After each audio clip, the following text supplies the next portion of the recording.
سلام دوستان، اینجا محله شش بادگیریه و اینجا هم آب انبار شش بادگیریه. ببینین 6 تا داره، متوجه شمردین؟ قشنگ 6 تاست. خب شما رو به دیدنش دعوت میکنم، منتها ما اونجا نمیتونیم بریم، ولی پله های آب انبار رو یه مقدار میتونم داخلش رو برای شما فیلم بگیرم.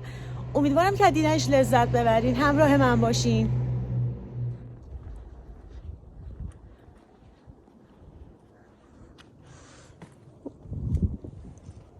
یه آب انبار بوده،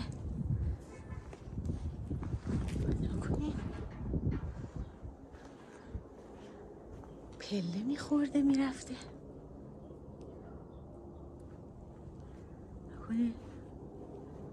یه آب انبار خیلی عجیب غریبی هم بوده.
شش تا بادگیر داشته.